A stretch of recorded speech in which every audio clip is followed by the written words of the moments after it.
સુરતના નાસીનગર વિસ્તારમાં 100થી વધુ મકાનો તોડી પાડવાના મામલે હવે નવો ખુલાસો સામે આવ્યો છે। ડિમોલેશન કામગીરી દરમિયાન ઉપયોગમાં લેવાયેલા જેસીબી અને અન્ય મશીનોના માલિક સામે આવ્યા છે।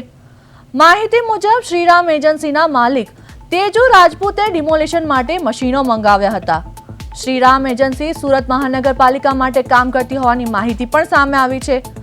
ડિમોલેશન માટે 4 ફોકલેન અને 3 જેસીબી મશીનોનો ઉપયોગ કરવામાં આવ્યો હતો। બીજી તરફ સ્થાનિકોનો આક્ષેપ છે કે કોઈ પૂર્વ નોટિસ આપ્યા વિના તેમના મકાનો તોડી પાડવામાં આવ્યા હતા। સમગ્ર મામલે હવે અનેક સવાલો ઊભા થયા છે અને ડિમોલેશનની પ્રક્રિયાને લઈને ચર્ચાઓ તેજ બની છે।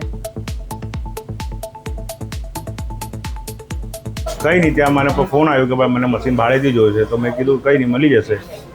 तो मैं पूछ्यो कि भाई कई बाजू मोकलवानुं छे, कोनुं काम छे। तो बोले अमने पण खबर नथी।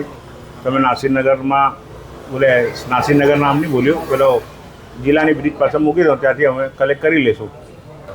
मारे तो भाड़ानी वात थई रही कि भाई आवा जवानुं 3500 रुपया आववाना, 3500 जवाना, 7000 भाड़ुं आपवुं पड़शे अने 1 कलाकना 2200 થી 2500 रुपया थशे। एक दिवसनो एटले जेटला कलाक चाले एटला कलाकना पैसा लेवाना।